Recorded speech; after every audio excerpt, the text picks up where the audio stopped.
Hey everyone, welcome back to On Purpose, the number one health podcast in the world. Thanks to each and every single one of you that come back every week to listen, learn, and grow. Now, I'm really excited for this conversation because I've been speaking to this guest for a while to get this to happen. And I'm really excited because I know that this is a theme and a topic and a subject that is something you have so many questions about. Psychotherapist and New York Times best-selling author Esther Perel is recognized as one of today's most insightful and original voices on modern relationships. Fluent in 9 languages, she helms a therapy practice in New York City, where she is today, and serves as an organizational consultant for Fortune 500 companies around the world. Her celebrated TED Talks have garnered more than 20 million views, and her international bestseller, Mating in Captivity, Unlocking Erotic Intelligence, became a global phenomenon translated into 25 languages. Her newest book is the New York Times bestseller, The State of Affairs, Rethinking Infidelity. Esther is also an executive producer and host of the popular podcast, Where Should We Begin?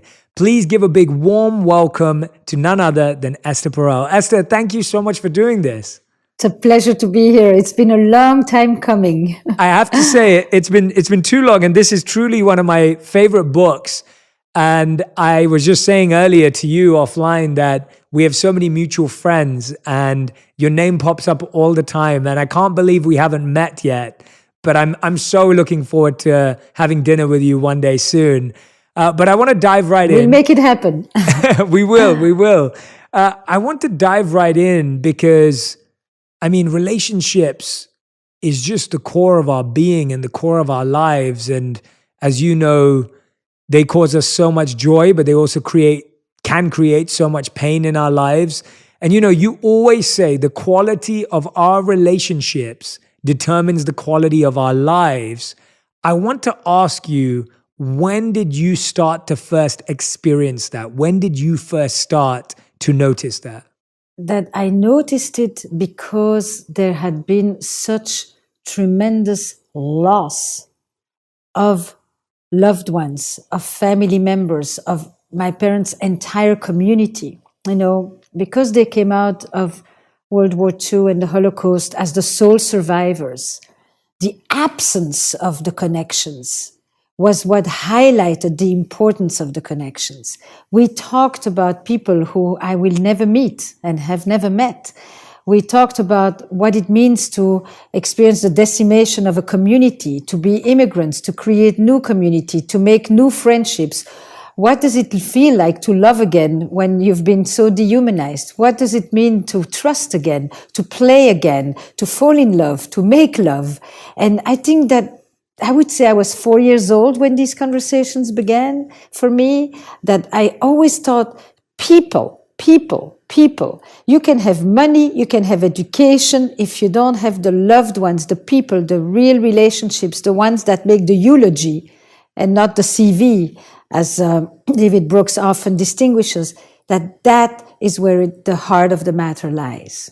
Yes, I mean, it's such a beautiful answer, and you can see how these beautiful purpose that you have today comes from so much pain in one sense and challenge and these stresses and pressures. And if anyone who's stresses and pressures, if anyone's listening or watching right now, I hope you're hearing how you may be going through a really tough relationship or a tough loss right now, but often that can be the birthplace of so much power and so much greatness. I wanted to ask you, Esther, from your perspective, what do you think is the biggest challenges that we faced for our relationships during the quarantine and lockdown? Because I feel like this is just the biggest part of our lives that has been affected has been our relationships. What has been the biggest challenge for our relationships during the quarantine, or that you're hearing from clients, people you're working with, and the communities that you're serving? What are you hearing? It's a great question. I would divide it in 3 main categories. The first thing is that lockdown, quarantine, pandemics, disasters are relationship accelerators. What it means is that when you deal with a massive global event like this, it puts you in touch with mortality. Mm. It is a pandemic. So life is short, life is fragile. And so you begin to rearrange your priorities. What truly matters? Who is really important? Who are the few people I'm going to make sure to stay in touch with? The accelerator says, I've waited long enough. I'm out of here. I want something else. The accelerator also says, what am I waiting for? I like you. Let's move in together. So you get the beginnings and the endings really heightened. The pandemic also highlighted all the cracks that existed in the relationships, but also highlighted all the lights that shines through the cracks in the relationship. So people got to really experience their strengths, but also their challenges with each other. The pandemic highlighted how much when you live with a partner, you have a rhythm. You know, you move away from each other, you leave for the day, one of the people travels, both people travel, you come back. It's like an accordion. You expand, you get some air, you get input from the world, and then you come back together. Here, people who live together were 24/7 on top of each other with no air. Now, you know, I've written Mating in Captivity to say that fire needs air. This was Mating in Captivity, the quarantine edition. No air at all coming into the relationships, people needing to flatten the curve and ending up flatlining themselves. Then what was missing as well is that a relationship dances between the need for security and stability and the need for novelty and exploration and risk-taking and experiences. And we could not do any of that this year. We had to completely stifle the erotic in the sense of what makes us feel alive, curiosity, adventures, novelty, change, risk-taking. That whole side of us had to be shut down so that we could feel stable, secure, and safe. And that made people really feel that the energy was being siphoned out of their experiences and out of their relationships. And for those of us who were alone, this prolonged isolation, with the prolonged uncertainty about how long the isolation will even last, really was crippling to people. The degree of loneliness, the degree of longing, the degree of touch hunger that people have experienced, I don't think we've even begun to understand the long-term effects of all of that. And this is just talking about adults. I haven't even begun to talk about what this has done to the little ones that live with us. That is such a great analysis. That is without a doubt the best analysis I've heard of how the quarantine has affected our relationships. Thank you so much for that. I think I was listening and I was just nodding the whole time. I was like, that is so true. That is so true. And I'm sure everyone who's listening is feeling the same way. You know, when we think about relationships during these times of extreme pressure, there are those of us that are trying to be the perfect partner, the perfect parent, the perfect person at this time. And there are those of us that are just so overwhelmed that we can't even feel like we're getting ourselves together. Whichever side you're on from that perspective, how do you approach a relationship at times of pressure? What is an effective way to approach relationships at times that are completely unexpected, completely, no one could have predicted this was going to happen? What are you meant to do at that time? What's the right thing to do if there is one? Well, I will start by saying that the right thing, if you want to call it like that, is certainly not to try to be perfect and to think about optimization at all time. There is other things. You know, I did a whole season for the podcast, Where Should We Begin? On couples under lockdown. Couples in Nigeria, in Sicily, Germany, in New York, that were in the middle of April and May, but this could still be today. This is not passé at all. About what were the tensions that they were experiencing? What were the questions? So you had the couple that is on the verge of divorce and that suddenly has to be together just as one person is about to move out. And basically, they have to just be civil. They don't have to be perfect. They just have to be kind.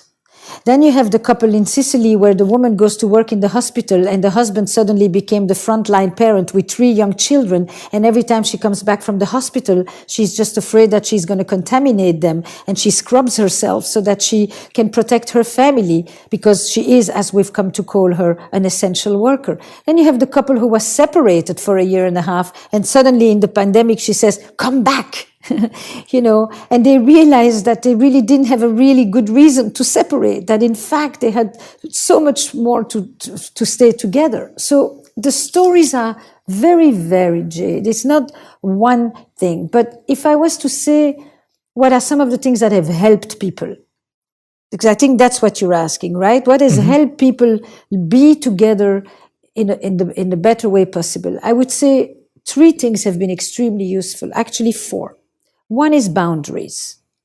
The loss of boundaries that we have experienced, especially when you sit at the same table and all your roles, mother, teacher, parent, lover, friend, sister of, daughter of, boss, you name it, are all in the same spot without any delineation. You don't know where one thing stops and the other thing starts. Boundaries. Boundaries between work and home, boundaries between the table that is used as an office and the table that becomes the dinner table, boundaries between weekdays and nights, just boundaries to recreate structure. And then routines. People really needed to stay connected to their routines.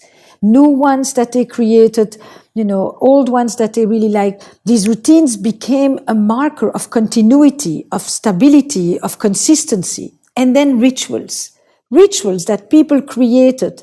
I always say if you cook every day, it's a routine. It means you have to eat. But if you actually suddenly make a very nice table and you pretend that your kitchen has become your favorite bistro, then you have turned the routine into a ritual. The routine says we need to eat. The ritual says there's something special between us.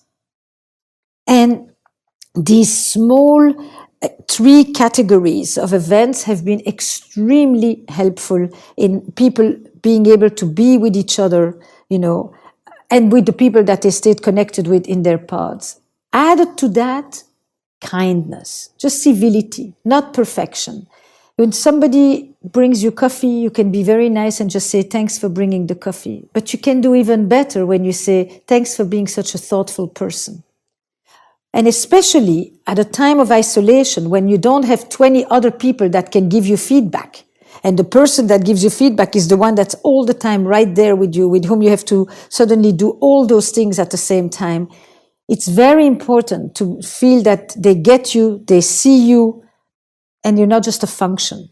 Because those are the validations that we get when we leave home as well. And here we suddenly asked one person to replace an entire community.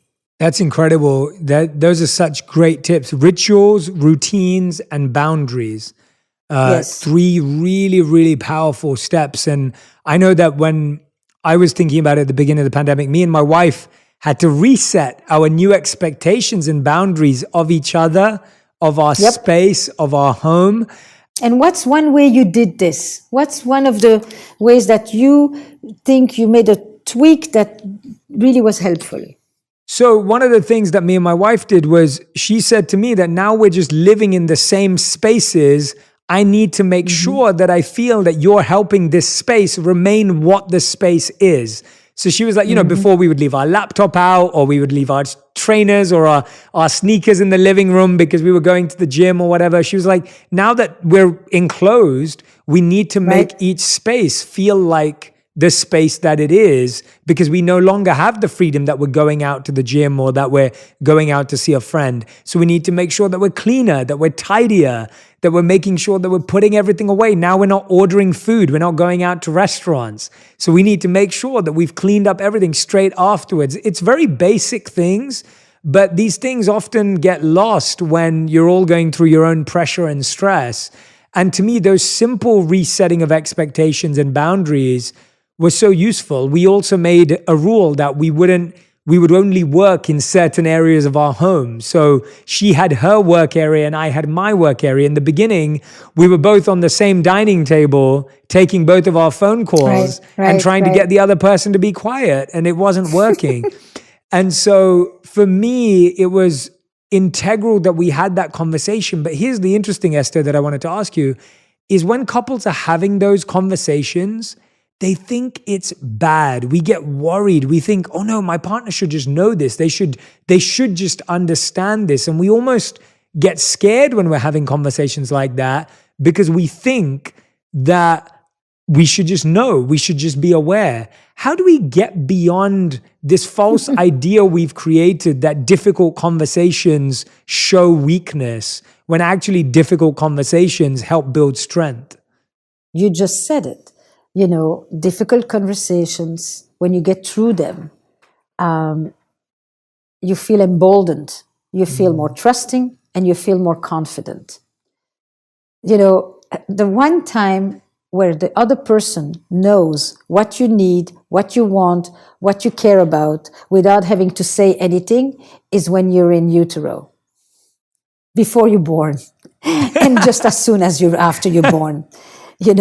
After that, your whole life is a dialogue in which you begin to express your thoughts, your wishes, your needs, your hurts, and you begin to intuit what other people need from you. We are relational creatures. The only time where somebody guesses for you is when you're a baby and you can cry, and then there is 5 things which the caregiver can decide is probably what you need. I think what you did was, it looked small. Because if you think about this as the laptop, and the shoes, and you think that it's about the shoes, then it looks, trivial, but you miss the point. Because what you're really doing is you are creating an awareness of the other. You say, we are both people here. We each have things that we need to do. We have to show up. I respect your work. You respect mine. I am aware of your presence. I don't pretend you're not here. I think of you even when you're not there. I know what you care, what matters to you and what you care about, even when you're not telling it to me, because you've told it to me before. I carry you inside of me. And vice versa. It's that the conversation. If you think that it's about the shoes, you miss the point. The shoes are a representation. The shoes, the table, all of these things. And in addition to why it is important is because it says where you stop and where the other person starts. And that sense of boundary is extremely important, because every relationship is made up of my relationship to myself as I am with you, and my relationship with you while I don't lose myself. It's both and. It's how I hold on to me and how I hold on to you. Vice versa. How I hold on to you without losing me, and how I hold on to myself without losing you. That's the dance. And this conversation that you were having with your wife is all about that. And when you put it this way, it's no small feat. Yeah, absolutely. I love how you unpack that. It's so much more deeper, and it has so much more of a true impact on each other when it's performed in that way.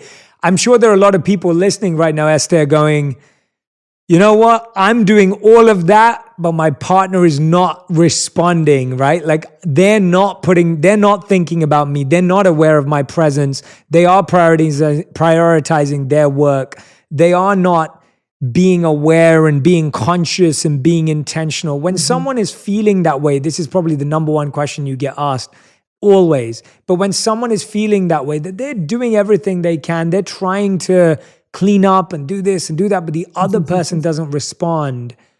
What happens? What do you do in that situation? Well, there's a few things you do. See, the beauty of couples is that you have another person to blame. And to think it's unavoidable, it's irresistible. I am doing my share, you're not. It's like when people come to couples therapy. They come to my office and they often come to tell me, here's my partner, let me tell you what's wrong with them, fix it. And fundamentally, I mean, it's a drop-off center,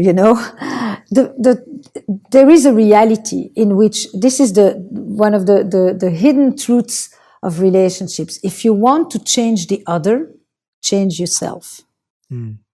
If you continuously go and say to the other person, you're not listening, I keep asking you, why don't you pay attention, etc., you're going to get the same response. You're going to get defensiveness, you're going to get what about you, you're going to get tit for tat, etc., etc. If you want to call the attention of the other person, maybe there's a way in which you actually think to yourself, what's a different way I can say this? How do I remind the person that when we pay attention to each other, things are much better? How do I make a request that doesn't turn into a protest? Meaning, instead of criticizing the other person, tell them what you want. And tell them what you want without implying that they're not doing it. Because then they pay attention only to the fact that you told them you're not doing it, you're wrong, it's you again. And then they will basically do what every human being does, which is defend themselves, because nobody likes to be attacked. So the temptation is to say, how do I make my partner different? And I say, start with the one thing you can control. Is there anything I can do different that is more likely to elicit a different response from my partner? It's the one thing you can control is you. Start there. Yeah, great advice, great advice. And you're so right about the blaming. You know, we're always looking for a scapegoat in any scenario. And often, you know, I want to be empathetic and compassionate that it can be true sometimes that you could be doing everything you possibly could and someone is not conscious or focused. But then again, it comes back to what you just said, which is you still need to go and do what's right for you and do what's best for you. If you need to feel connected and loved, you may spend more time with family or more time with your friends or spend more time on the phone to get that fuel you need. Now, moving forward, Esther, I know a lot of people are struggling with what you call re-entry anxiety, right? The idea that we're entering back into the workplace, we're entering back into dating, we're going back into being in person. You know, what are the symptoms of that re-entry anxiety that people are feeling that you so beautifully explained and have coined? And also, how can we start? Actually, this is the question I want to ask. What are the skills that we lost in the pandemic and what are the skills we gained? Because I think people are unaware of... That's a beautiful question. Right? It's like we gained some really good people skills during the pandemic and we lost some too. Tell me about the re-entry anxiety and what we lost and gained. I think that what many people have experienced, well, there's a range. There's people who have experienced acute loneliness and they have been talking way too much with themselves. They've heard their own echo. They're in an echo chamber, me and me. And for them, suddenly hearing the real voices of others can be quite shocking. Then you have people who have reduced their pod. And basically, the acquaintances have dissipated and they have really stayed in touch with a few important social ties. For them, the re-entry is, oh God, I'm meeting you. Shall we hug? Do we kiss? Vaccinated? Tested? What's the protocol? Do I trust you?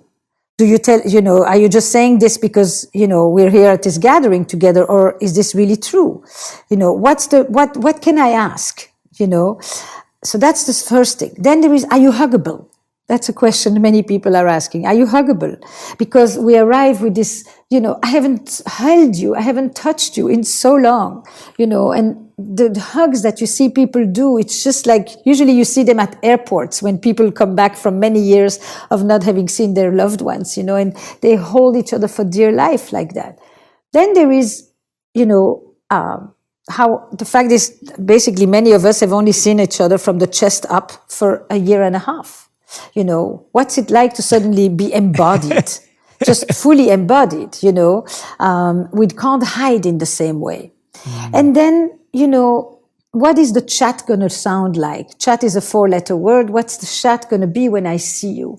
So I see you, and for the first time, we actually have a whole different range of conversations. Every gathering where I've gone so far, where people are meeting, it's like, oh, this is my first time. I haven't seen that many people in a long time. I hungered for this, or this is weird. I've not been so close to so many people in a long time. I don't know how close I can come to them. There is all these experiences that people are talking about. Where were you?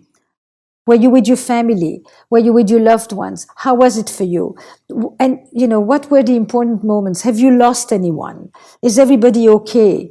And when loss could be loss of your plans, your weddings, your birthdays, your anniversaries, loss of family members, loss of income, loss of your apartment, loss in the multiple sense of the word, and I think that's what people are experiencing in the re-entry is what is okay to talk about? How do we deepen the conversation?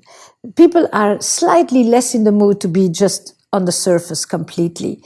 And, I had a very interesting experience about this because during this pandemic, at one point, I just began to feel like I miss my friends. I miss being in my other homes and abroad. And I thought, I'm writing about playfulness, but I want to create something playful. I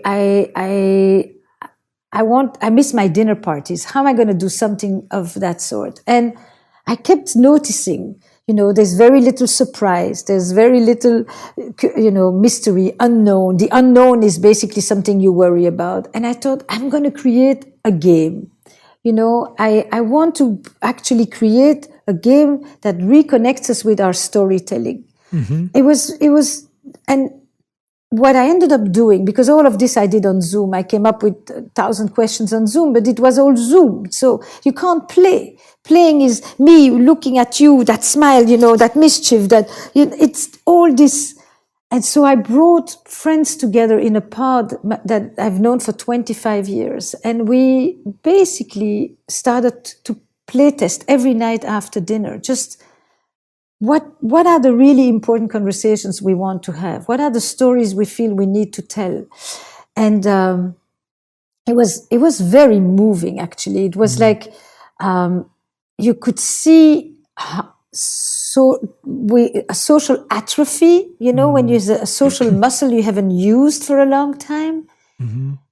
And slowly it opens up, it loosens, it strengthens, and people are laughing and sharing and asking questions and building on the stories of others and basically recreating social threads.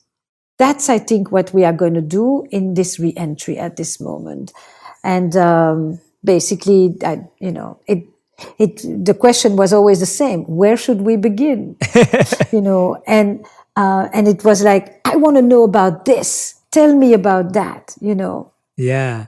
What are some of your favorite questions from the game? Where should we begin? Can we play or try to play some part of it so that we can, and then you can let my audience know where they can find the game so that they can actually get it and play it too. I'd love for them to have that. It's really a game. Huh? It's not just questions and cards. So in the game, there are prompts. Because I was thinking, this is what happens at my dinner party. How do I needed this. Like, I want to feel that thing. And generally, you have a tone at a dinner party, right? Like, you set an intention when we started. So you can there's a set of prompt cards. The prompt cards basically can say, share something that nobody knows, or that changed your worldview, or that is embarrassing, or that was heartbreaking, or that you would never tell your mother. That's the prompt. That's the emotional lens with which I'm going to then put a card in front of you. A rule that I secretly love to break.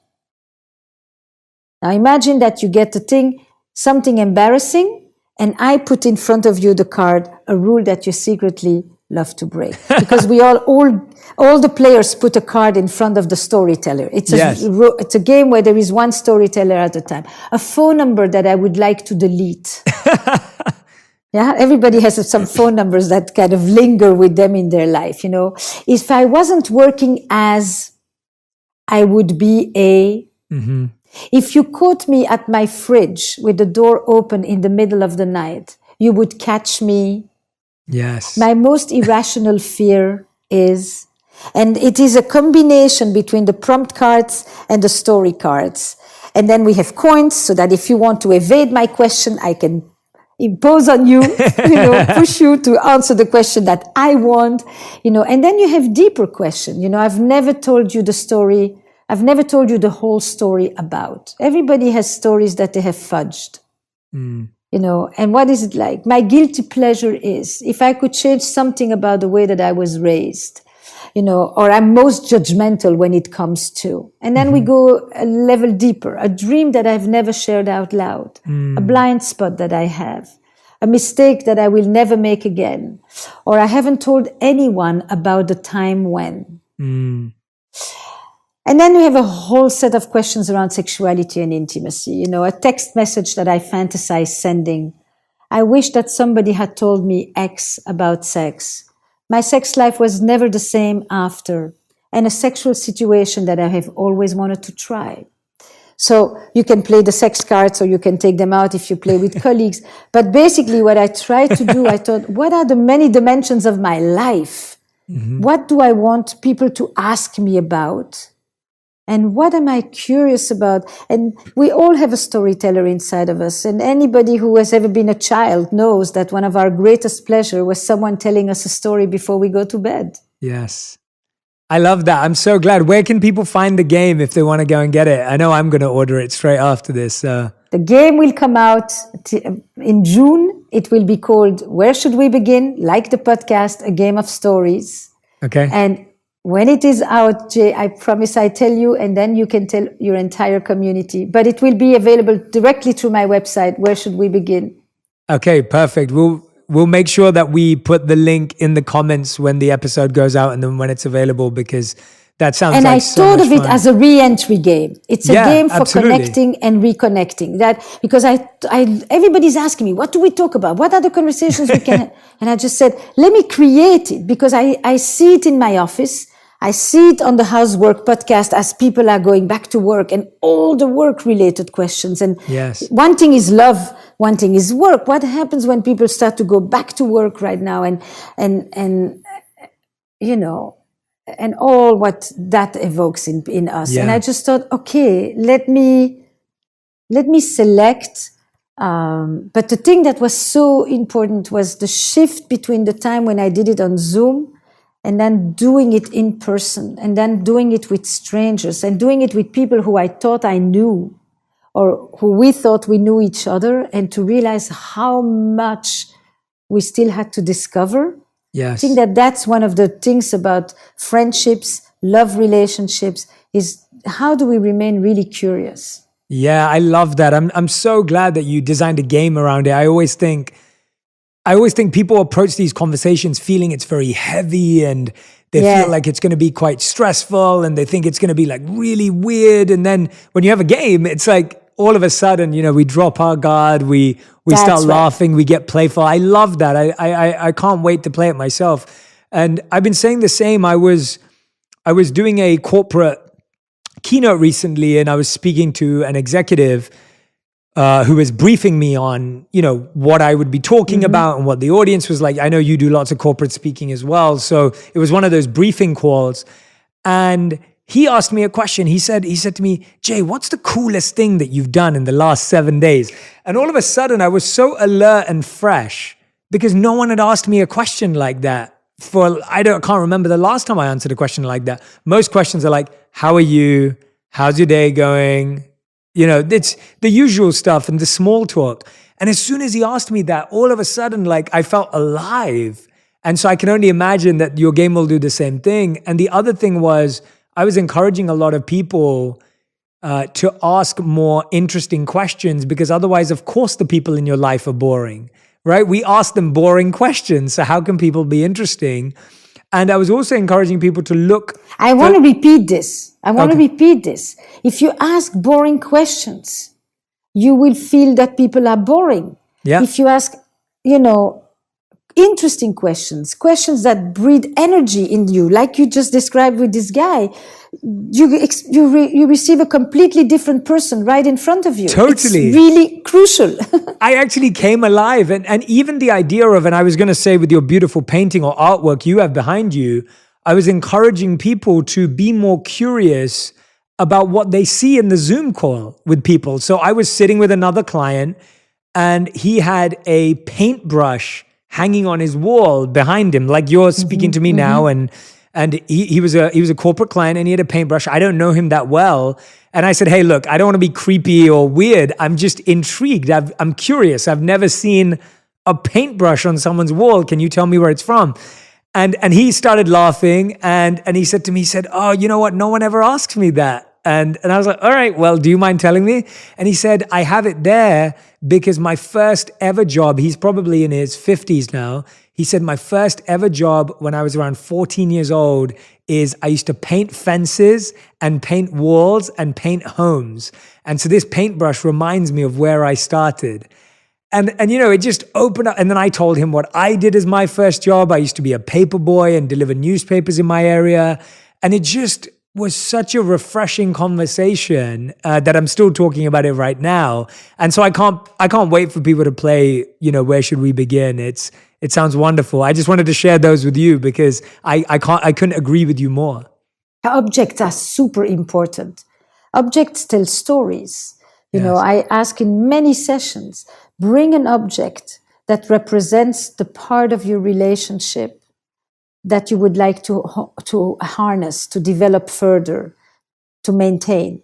And bring an object that represents a part of your relationship that you would like to let go. Now, it can be your relationship with your partner. It can be your relationship to money. It can be your relationship to sex. But objects are wonderful catalysts. You start to talk, people bring things. I did a conference this year on sex, death, and money. And for each one, people brought objects that represented the relationship, the taboo, to death, to sex, and to money. The stories that people wrote with a caption, the objects that they chose, it was a book. It really was a book. So this brush is very telling. Everybody has a brush. Everybody has a version of that brush. I love that. Thank you so much. How can people be encouraged to try out that activity at home, to think about what object represents their thought around sex, death, or money, and what does that indicate for them? Oh, when people did their relationship, the biggest one was the relationship to money, actually, interestingly. Surprising to me. I thought death or sex would be way bigger.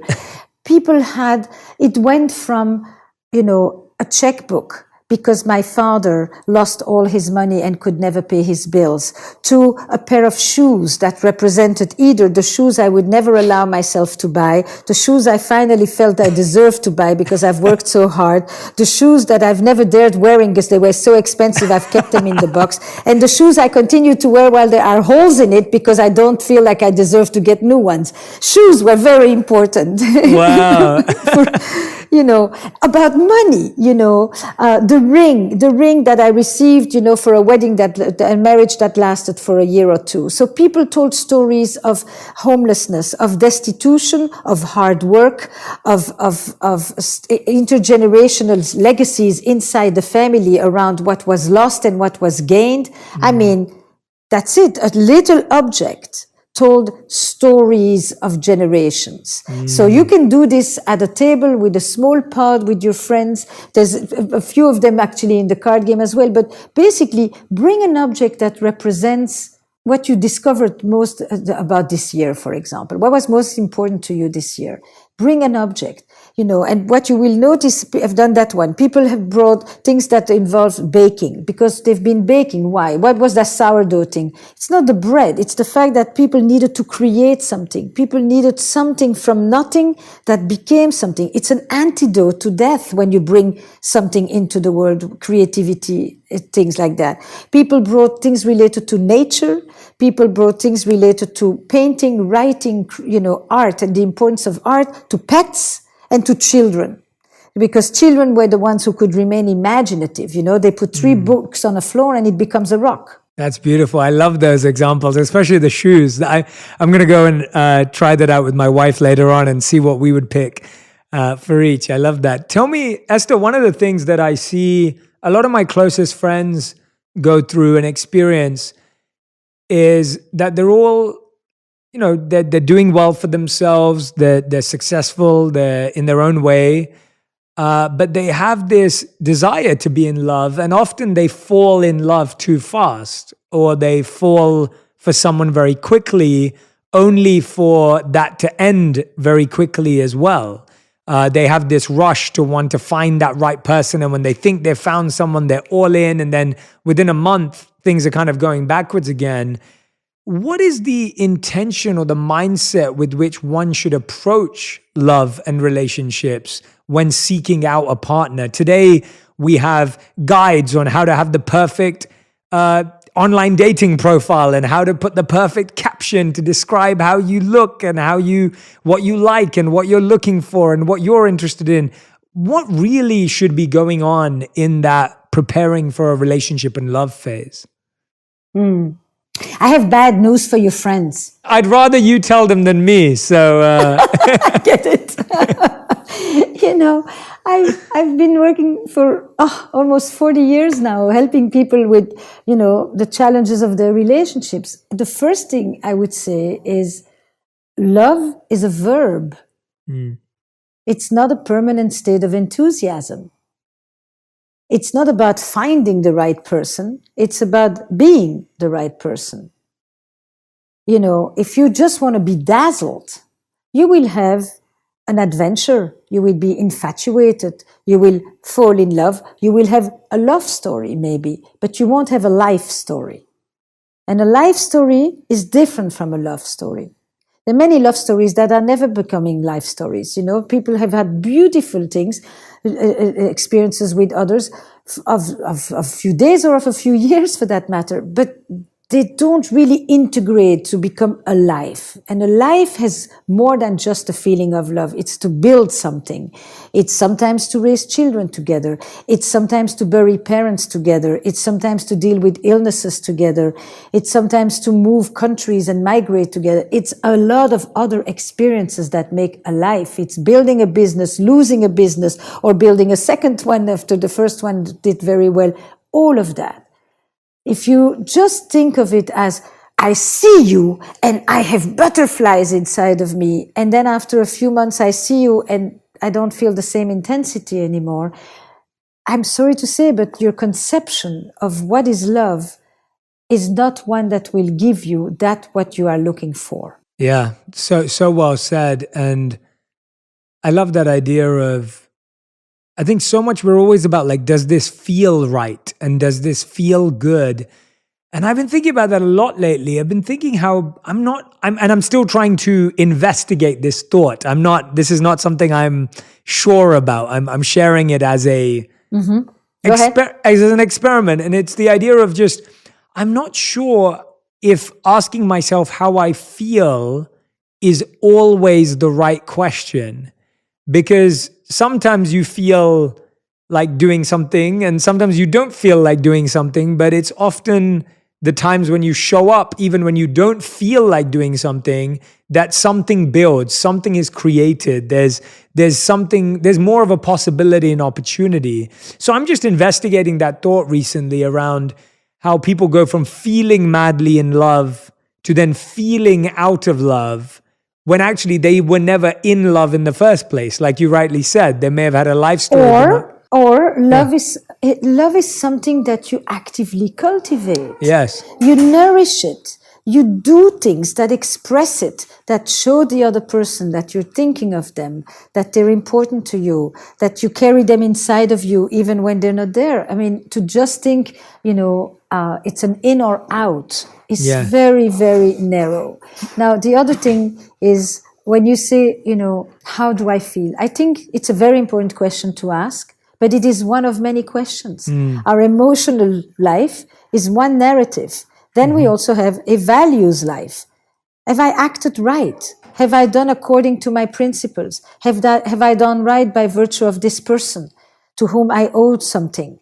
You don't always feel like going to the gym, but you rarely regret afterwards because it feels good. So sometimes the feeling comes after the act. That's it. Not always as a preceding of the act. And then sometimes it's not how do I feel, but what am I thinking that is coloring the way that I feel. So you have behaviors, actions, thoughts, feelings, and then you have a spiritual dimension to what you do as well. And to just sit with the emotional truth as the only truth, I think we miss a few other parts of life. We miss the values, we miss the morality, and we miss the spiritual. And all four are part of our life. This is why I love doing this podcast. I don't have to investigate that thought anymore. You just answered the question for me. You gave me exactly what I was looking for. That is such a brilliant answer. And I love how you explained the idea that, and that's kind of what I was trying to think about and I was playing with, was the idea that sometimes you have to do something and you get the feeling afterwards, and working out is you spoke my language. That's for me. I say to my wife, every time I get back from tennis, which is what I do to exercise, I say to my wife, I say, never let me miss a tennis lesson. Every time I get back, I always tell her, never let me miss a tennis lesson, because I always feel phenomenal when I get back. But in the morning, if I'm not feeling up to it, That's my mind right. can trick me. And so we have to remind ourselves. So that's such a brilliant answer. Esther, you've advised couples for so long. You've worked on relationships. You've seen every different type of relationship. When you've really looked at the heart and the core of it, what are the deepest, truest, most root reasons that relationships fail? What is it at the heart of it? Like you said, you've unpacked everything so deeply today. What is that deep root of why relationships fail? I haven't thought about that, but I'm going to say that in light of what you just said. What I did when I answered you is share a thought. I never think I'm right. I sound very confident, but that doesn't mean that I know. This is how I think of it today. And if you come back and we have another conversation, I may answer the very same question Totally. differently. And I think that that's very important for all our listeners here. These are not questions that have a black and white answer. Mm-hmm. And it's so important to be able to hold nuance and ambiguity when we think about these things. So when you ask me what are the killers of a relationship, I do turn to the work of John Gottman very much. I would add a few, but he talks about the 4 horses of apocalypse. And one thing is criticism. This constant negative sentiment override, criticism. And that's why I said before, remember, behind many criticisms is a wish. Ask for the wish. Don't give the criticism or you will never get the wish.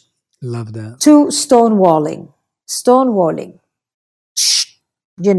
And that lets the other person just feel like they don't exist. They can talk, they can weep, they can scream, they can even hit you, and there is no answer.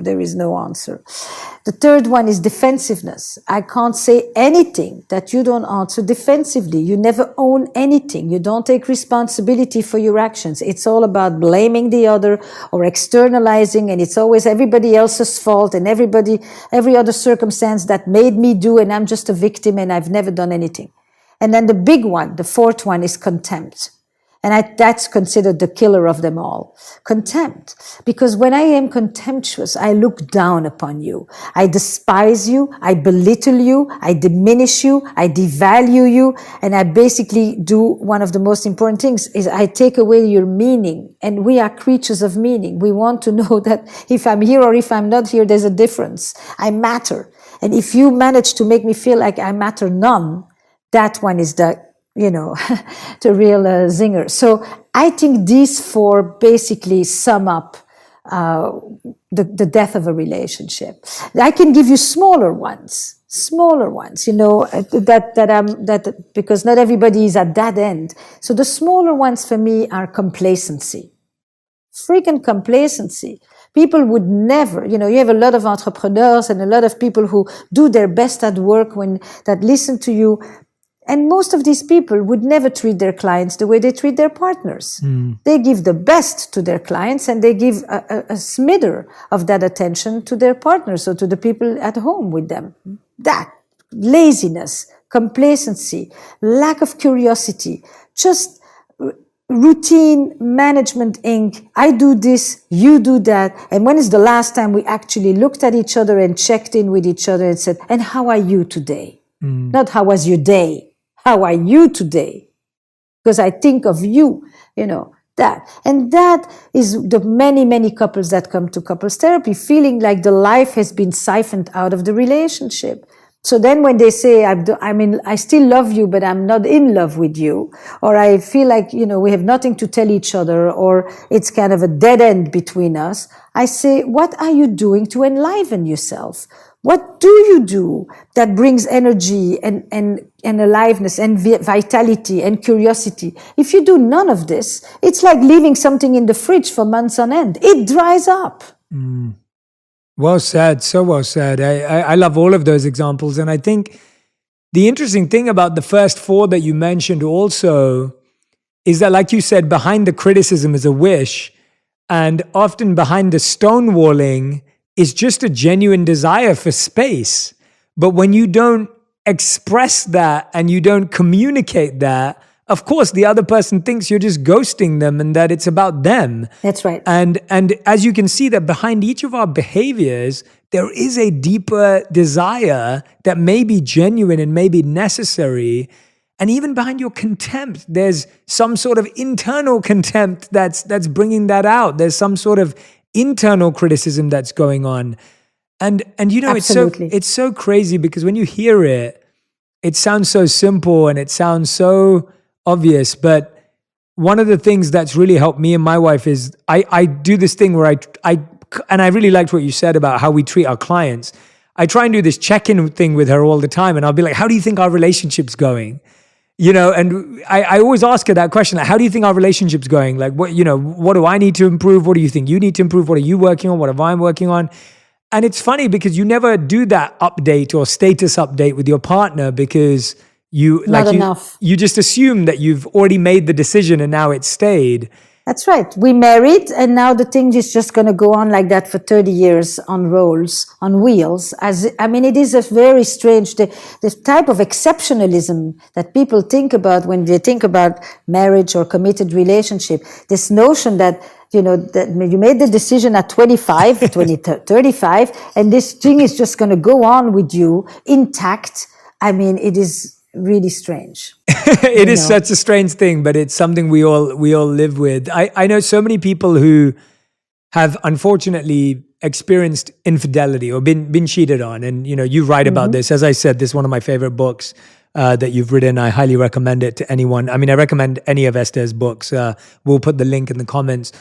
When you're working with people who've been through that, a lot of people take it so personally that it demolishes them and destabilizes them for the future. What parts of it do you take personally and what parts of it do you distance from? How do you respond to that experience? And I know that it's case by case, but how do you know which parts of it you should use to improve versus how do you know which parts of it you shouldn't? I think that my first entry with you into this topic would be this. If I ask, you have a huge, vast audience that is currently listening to us. Have you been affected by the experience of infidelity in your life?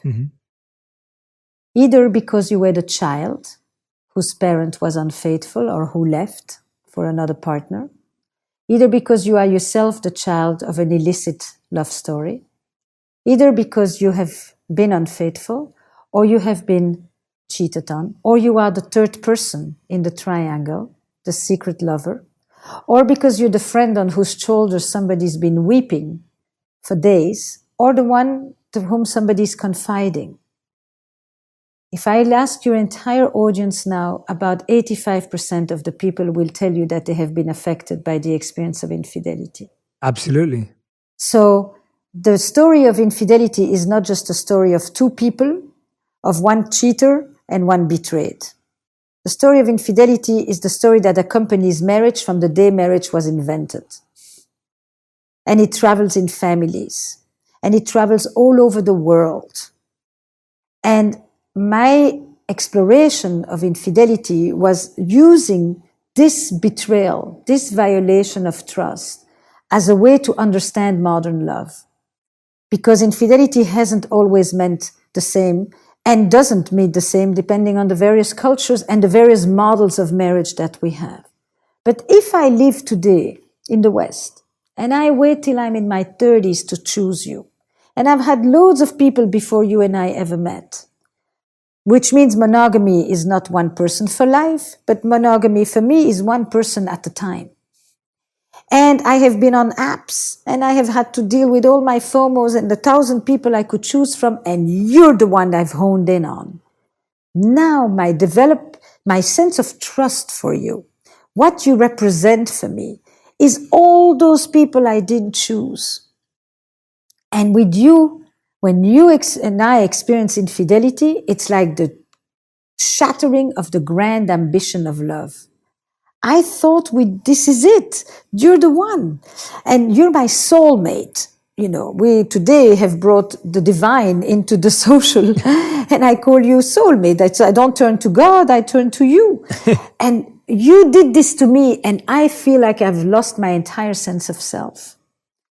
Some affairs really are expressions of relationships that are in trouble. We never talk. We never touch. When's the last time we made love to each other? You despise me. You control me. The breadth of reasons for why people want to run away. And then some affairs have very little to do with the partner, unfortunately, or just as a matter of fact. They often have to do with the fact that people will breach and betray in search of something that they have lost parts of themselves, they have the sentence that always stayed to me is when somebody would say, I didn't just want to find another person. I wanted to find another self. I didn't want to leave my partner. I wanted to leave what I had become. And I didn't know how to change with my partner. That's not a justification at all, but it explains to the partner, this is not about you're not smart enough, rich enough, tall enough, thin enough. This has nothing to do with you. To the extent that this can help you understand why this happened, my work with you is going to be not on the facts, and if they did it standing or lying flat. My work with you is going to be on understanding the meaning. An infidelity tells a story. What is the story that this affair, what does it mean? Not what did you do? And therefore, how is this relationship going to be able to either learn from it, grow from it, or make a decision to leave because of it? All options are open right now. Your first marriage is over. Your first relationship. But we can decide together, you will decide if you want to have another relationship with each other in light of what has happened. And we will need to heal, like many other crises. There are ways that you can heal from this and trust each other again and love each other again, and maybe even better than what you were before. I can hold that space for you. So powerful. When does someone know that it's time to break up and move on versus it's time to still try and build?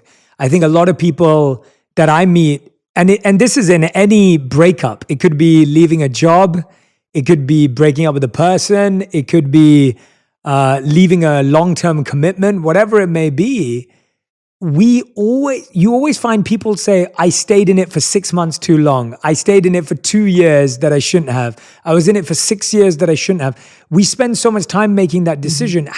What are the signs that you know that it's now time to move on and call it quits, or it's time to actually build and try our best? But that presupposes that once you know the signs, you're ready to act. And what you've just told me is that people often knew the signs for a long time, but they needed to prepare internally and sometimes externally to do the act, to do the leaving. So we sometimes know for 2 years that this is probably not going to last. But then there is a process of preparing. And when people say, why did I stay so long? I say, you left when you were ready to go. You can, because after the fact, it's easy to say I should have left sooner. But sometimes I was there 2 years before. So I can tell you 2 years ago, when you thought about, what will happen the day that you walk into the house and there is nobody there, you couldn't bear the thought. So we needed to prepare you for that. We needed to prepare you to know that you won't be seeing your children every day. We needed to prepare you to realize that you were going to be working again after not working for a long time. We needed to prepare you to accept that there is another partner here that is going to be loving your children as well. And these things are, or if you want to do about work, we needed to prepare you that you had done the thing that you loved all your life and you were going to let go of this.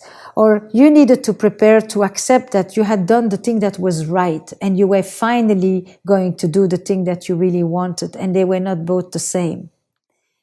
And once you lay down like this, people actually close the gap between the I knew it and it took me so long. Yeah.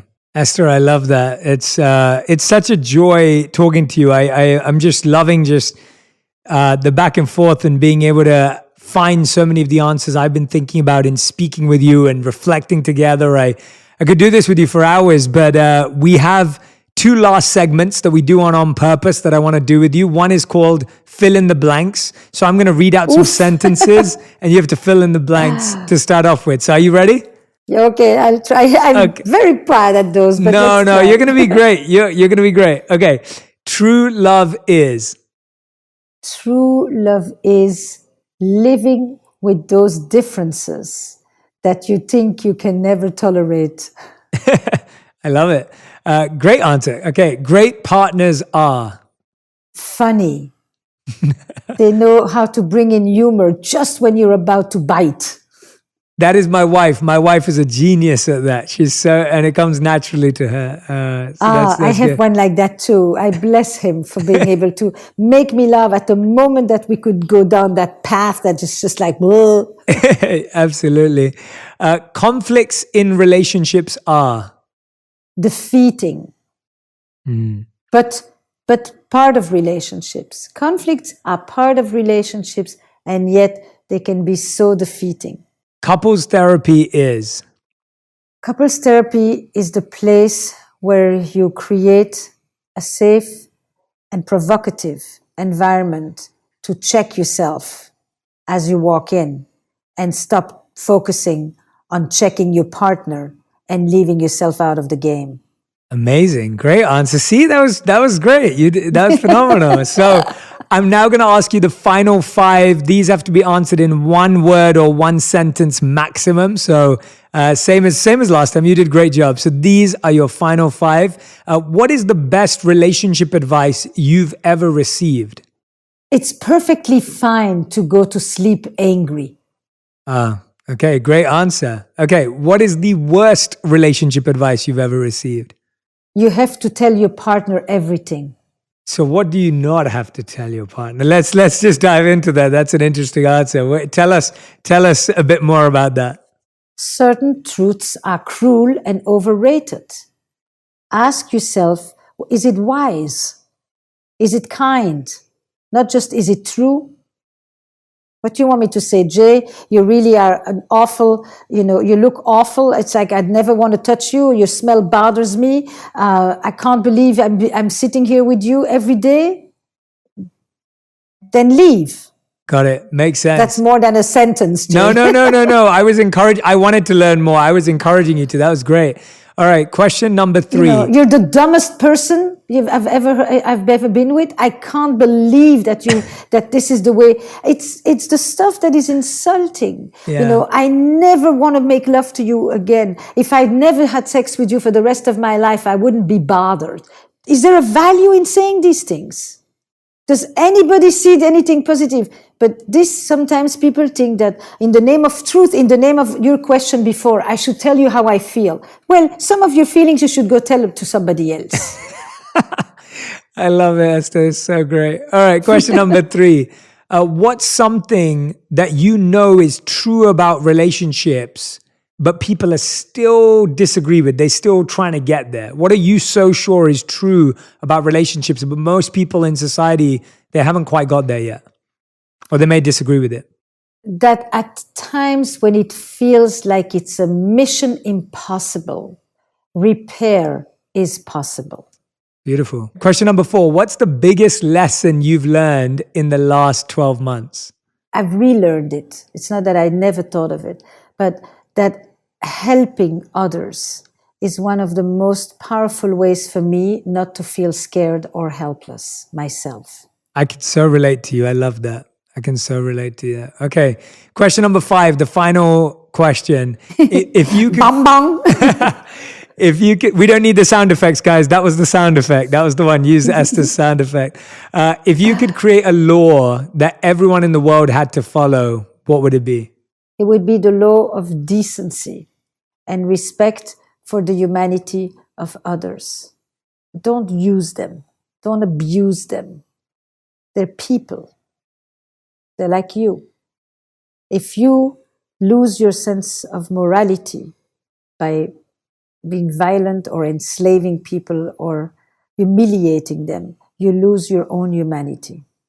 Everyone, Esther Perel, the author of The State of Affairs, Rethinking Infidelity, and the author of Mating in Captivity, New York Times bestselling author. Please, please, please go and grab a copy of this book if you loved our conversation today. Hopefully, you can also get the game by this time as well. I'm excited. And you can, of course, listen to Esther's podcast that I highly recommend, that we'll be putting a link in the comments to as well. Esther, thank you so much for giving so much of your love and heart and energy to the On Purpose community today. I hope we get to do this in person again very soon. I'd love to sit with you and just talk for hours. Is there anything that I didn't ask you or didn't let you share that's on your heart and you really want to tell people, that you really want to share with everyone? You know, what I often enjoy is to ask you, like, I so often think, like, where shall we begin, right? That's the podcast, how's work, where should we begin the game? And I think here is how we began. And you asked me, a question that brought me to a place that was very surprising to me. Where did I first think about the importance of relationship in my life? Where did you first think about purpose? It was, I grew up just completely didn't even know purpose existed. Like, I didn't even know it was a real thing, right? You just kind of assume that life is what it is. You go to school, you go to college, you go to university, you get a degree, you get a job, you get married, you play golf. Like, that's what life looks like, at least from where I was brought up. And you're just working hard, fulfilling that. And I think the first time I thought about purpose was when I met the monk for the first time. So when I was 18 years old, I heard a monk speak, and I write about that in my book. And he was living with purpose. So not only did I start thinking about purpose, I got to experience purpose. And I think that's what's so hard about relationships, is that we don't always get to experience fulfilling relationships in our life through other people. And so we don't even know what it looks like. And I have to be honest and say that was the first time I thought about purpose, because this monk was super educated. He could have been making hundreds of thousands, millions of dollars, but he'd given it all up to serve humanity. And I thought... And what made you receptive to him? I think it was just the idea that, at least at that time, I'd met many people I'd met a few people that were rich. I'd met people who were famous. I'd met people who were strong and beautiful and attractive, but I don't think I'd met anyone who I felt was happy and purposeful. And what made me receptive was that I felt that he was happy and purposeful, truly, in his heart. And it was something you had to feel and experience. I'm still friends with him today. He still has it today. But I always feel that when I'm with him, that he always feels happy and purposeful. And that experience is so rare, I feel, when you're around someone. So I think that's, that for me is probably the first time I started thinking about purpose. And today I also believe that a relationship needs a purpose. So I love these worlds colliding, and a lot of my personal work in purpose has been massive for helping me in my relationship. So hopefully that answers your question. Yes, it's really beautiful, because one thing is, where were you in your life? But the other thing is, how come he could speak to you? There was a space that was waiting for him. There was a need, a longing, a wish. And I think that's exactly what happens in people's relationships too. Yeah. It's just that they often come very bruised and very wounded from all kinds of relationship experiences in their childhood. And they first need to basically, take the parts of the childhood that still lives inside of them and put it aside so that they can create a different script. Your purpose is a story, and relationships are stories too. I love that. That's such a...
Such a wonderful reflection and such a beautiful way of looking at it. And yeah, I just always feel that we all have the opportunity today, even more so because of podcasts like these and interviews and conversations, where we have more opportunities for our autopilot to be disrupted in a good way. I think, for me, I had to go to an event and the speaker was speaking at an event. But today you can just hear something on YouTube or a podcast and all of a sudden your mind is just moved in a different direction. I think we have such a benefit today that we can connect. And I'm so grateful that I got to connect with you today, because I'm sure you've done that for a lot of people today, where you've shifted their mindset or their paradigm. So I thank you, Esther, and I deeply look forward to meeting you. I want Me dinner too. with you when I'm in New York next. Okay. And I'm excited to play the game. I can't wait for the game. I want to do it. I promise you get one.